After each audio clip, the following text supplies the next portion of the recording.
आप स्वागत है आपका मेरे YouTube चैनल में। आज यहाँ पे हिंदी व्याकरण का टॉपिक है, वो है यहाँ पे अलंकार। तो आज हम यहाँ पे जानेंगे शब्द अलंकार के बारे में। तो अलंकार के मुख्य रूप से दो भेद होते हैं, शब्द अलंकार और अर्थालंकार। तो आज हम यहाँ पे शब्द अलंकार के बारे में जानेंगे। तो चलिए यहाँ पे शुरू करते हैं। सबसे पहले हम जानते हैं यहाँ पे अलंकार किसे कहते हैं। तो अलंकार यानी कि जो काव्य होते हैं उनकी शोभा बढ़ाने का कार्य करते हैं यहाँ पे अलंकार। यानी कि जिस प्रकार स्त्री की शोभा आभूषण से होती है, उसी प्रकार काव्य की शोभा अलंकार से होती है।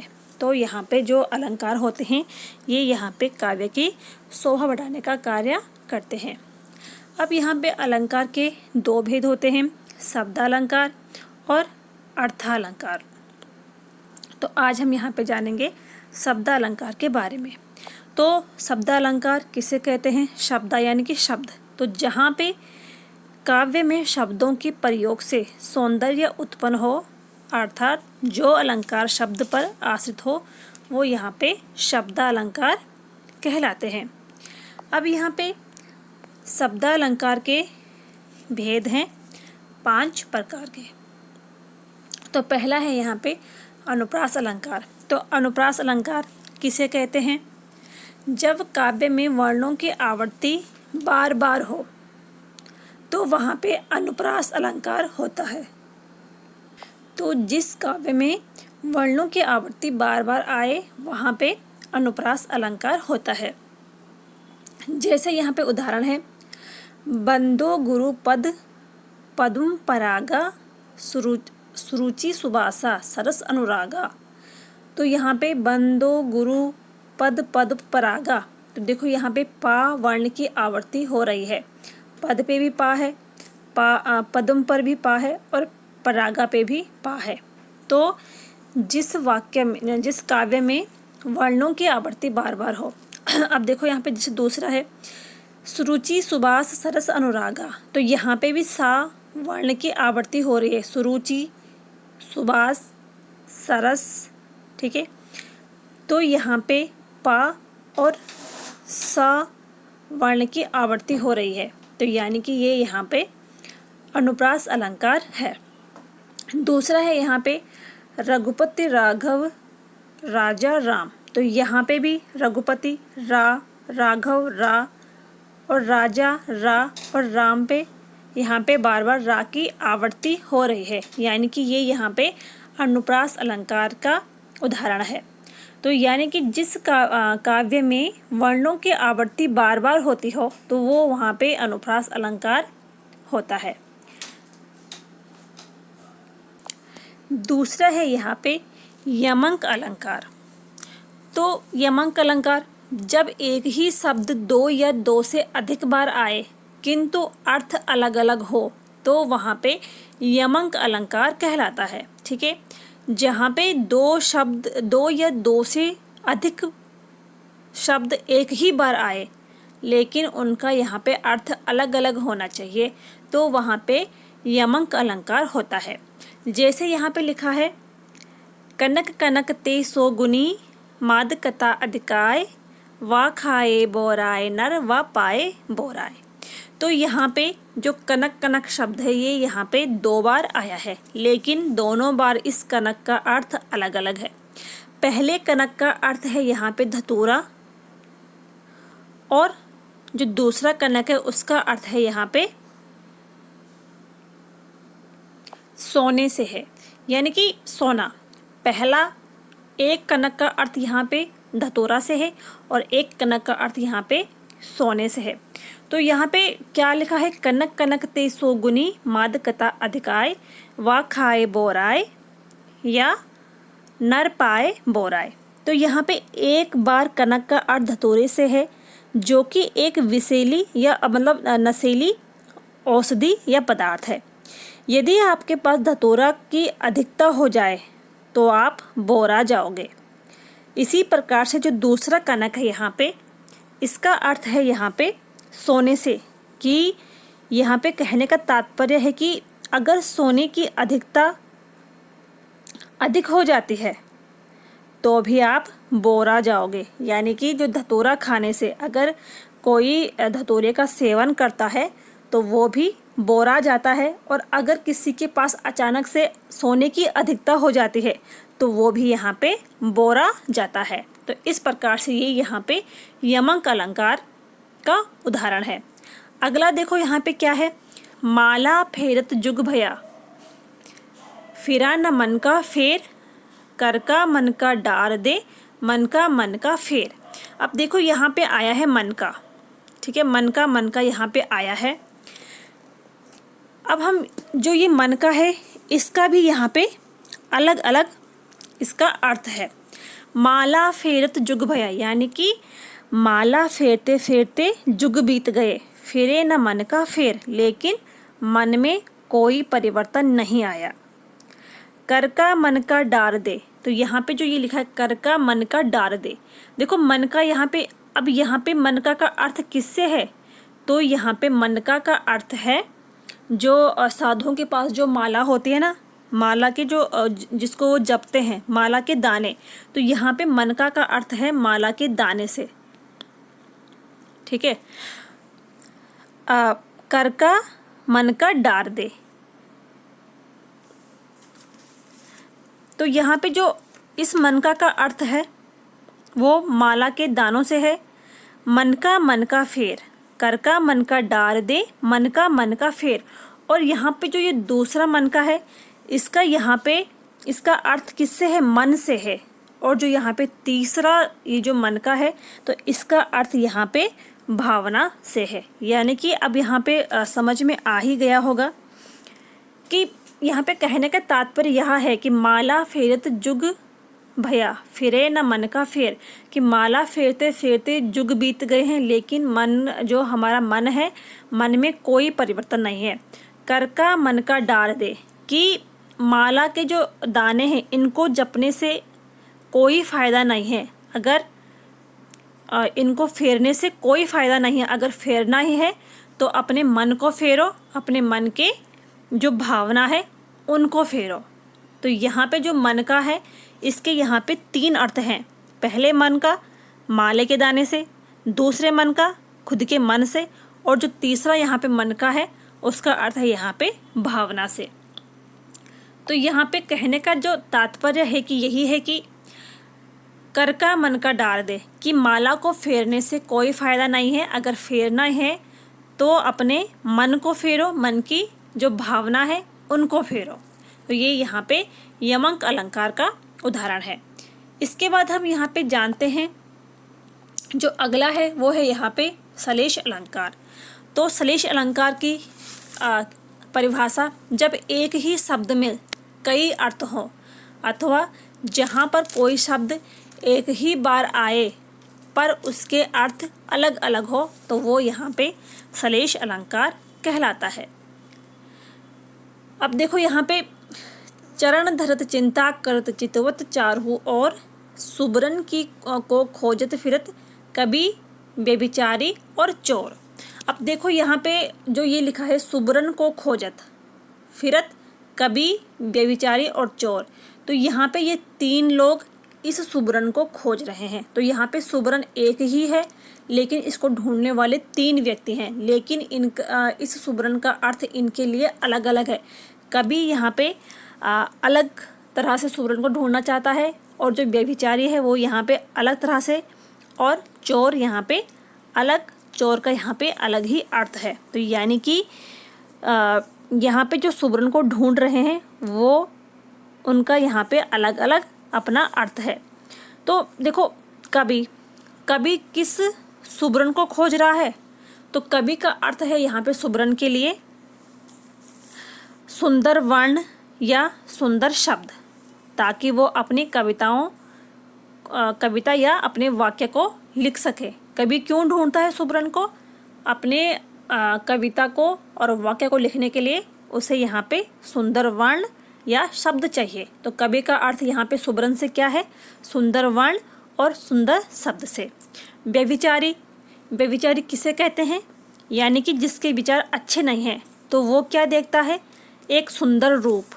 ठीक है, व्यभिचारी जो व्यभिचारी सुबरन को ढूंढ रहा है, तो व्यभिचारी के लिए सुबरन का यहाँ पे अर्थ है एक सुंदर रूप। वो जो जिसके विचार अच्छे नहीं होते हैं उसे व्यभिचारी कहते हैं, और वो केवल यहाँ पे सुंदर रूप को ही देखता है। वो किसका गुण कैसा है ये नहीं देखता, उसको सिर्फ रूप की ही लालसा होती है। और यहाँ पे जो है चोर, तो चोर कौन है? चोर यहाँ पे सुबरन की खोज कर रहा है, यानी कि चोर के लिए सुबरन का क्या अर्थ है?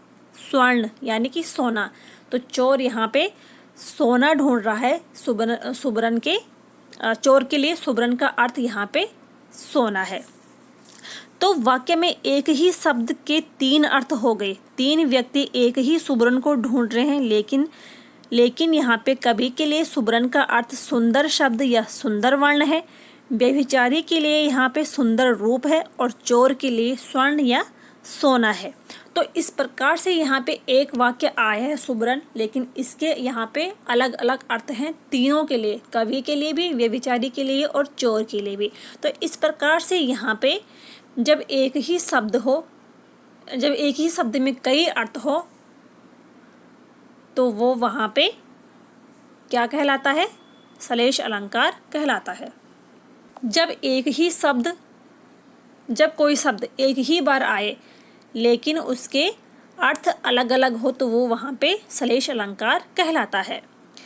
दूसरा है यहाँ पे रहमन पानी राखिए, बिन पानी सब सूप सून, पानी गए न उबरे, मोती मानुस चून।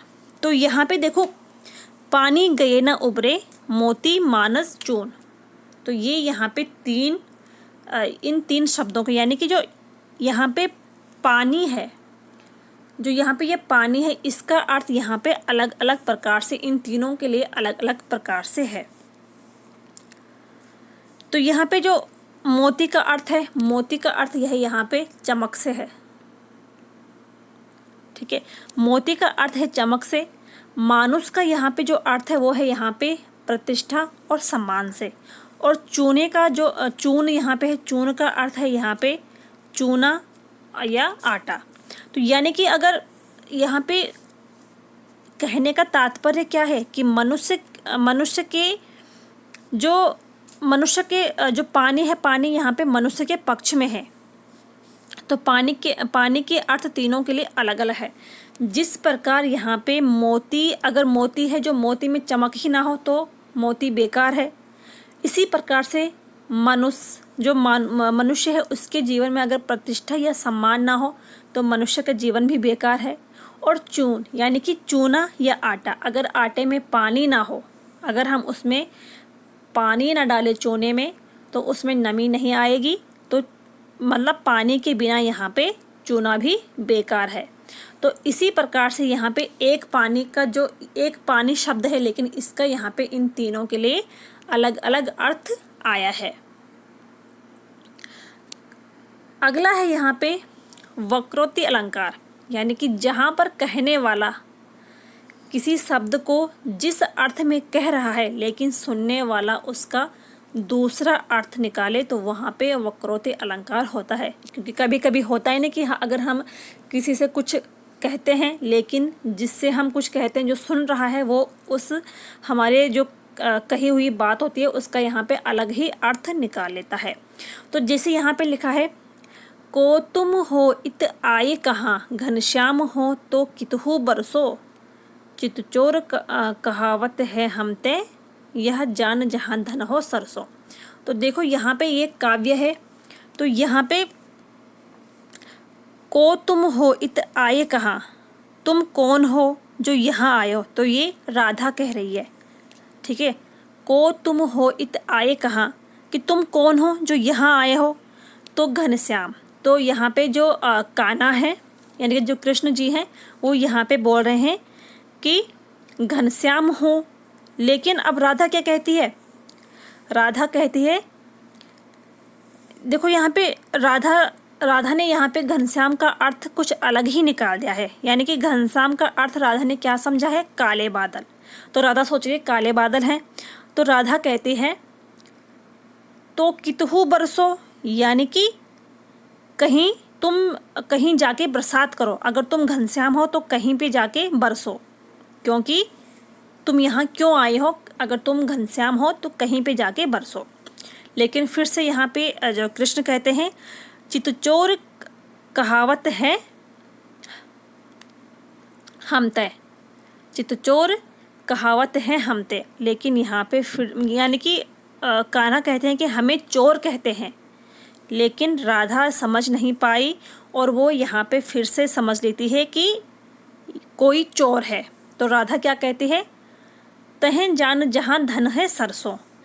तो राधा कहती है तुम्हें वहाँ जाना चाहिए जहाँ बहुत सारा धन है, जहाँ बहुत सारा धन है आपको वहाँ जाना चाहिए अगर आप यहाँ पे चोर हो। यानी कि देखो यहाँ पे कृष्ण तो अपना परिचय दे रहे हैं, लेकिन राधा यहाँ पे उसका कुछ अलग ही अर्थ निकाल रही है। मैं एक बार फिर से आपको बताती हूँ। को तुम हो इत आए कहाँ, राधा कहती है तुम कौन हो जो यहाँ आए हो। तो श्री कृष्ण यहाँ पे कहते हैं घनश्याम हो। तो कान्हा कहते हैं कि मैं घनश्याम हूँ। तो राधा कहती है, राधा यहाँ पे घनश्याम को क्या समझती है, यानी कि घने काले बादल। तो राधा कहती है अगर तुम यहाँ पे काले बादल हो तो कितहु बरसो, तो कहीं जाके बरसो, तुम यहाँ क्यों आए हो।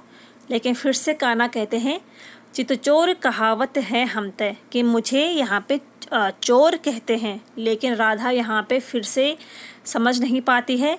तो राधा कहती है तो जान जहाँ धन है सरसों, तो तुम्हें वहाँ जाना चाहिए जहाँ बहुत सारा धन है। तो इस प्रकार से जहाँ पे कहने वाला किसी शब्द को जिस अर्थ में कह रहा हो लेकिन सुनने वाला दूसरा अर्थ ही निकाले, तो वो वहाँ पे वक्रोक्ति अलंकार होता है। इसके बाद यहाँ पे जो अगला पांचवा है वो है यहाँ पे पुनरुक्ति अलंकार। यानी कि जब किसी काव्य या पंक्ति में एक ही शब्द दो या दो से अधिक बार आए और उस शब्द का अर्थ भिन्न ना हो के एक ही उसका अर्थ हो, तो वहाँ पे वो पुनरुक्ति अलंकार कहलाता है। जैसे यहाँ पे लिखा है रंग रंग के फूल खिले हैं, तो इस रंग का अर्थ भी एक ही है, इस रंग का अर्थ भी एक ही है, रंग रंग के फूल है खिले। दूसरा जहाँ भी चढ़ना साथ साथ चढ़ना, तो यहाँ पे इसका अर्थ भी एक ही है। ललित ललित काले घुंघराले बाल कल्पना कैसे पाले, तो यहाँ पे ललित ललित है, इसका अर्थ भी यहाँ पे एक ही है। तो यानी कि ये यहाँ पे जो यहाँ पे शब्द है इनका यहाँ पे बार बार प्रयोग क्यों किया गया है, तो यहाँ पे शब्दों की आवृत्ति बार बार क्यों की जाती है, ताकि काव्य में एक सौंदर्य उत्पन्न हो सके। तो जहाँ पे किसी काव्य में या पंक्ति में एक ही शब्द दो या दो से अधिक बार आए लेकिन उस शब्द का अर्थ भिन्न ना हो, एक ही हो, तो वहाँ पे हमेशा पुनरुक्ति अलंकार होता है। तो इस प्रकार से थे यहाँ पे ये अलंकार जो हमने यहाँ पे शब्दा अलंकार के बारे में जाना। शब्दा अलंकार के यहाँ पे 5 भेद थे। अनुप्रास अलंकार, यमंक अलंकार, श्लेष अलंकार, वक्रोक्ति और यहाँ पे ये पुनरुक्ति अलंकार। तो इस प्रकार से यहाँ पे हमने उदाहरण सहित जाना है। उम्मीद है कि आपको यहाँ पे वीडियो अच्छी लगी हो। अगर पसंद आई हो तो प्लीज़ लाइक करिए, शेयर करिए और चैनल को सब्सक्राइब ज़रूर करिए। तो मिलते हैं अगली वीडियो में, तब तक के लिए थैंक यू।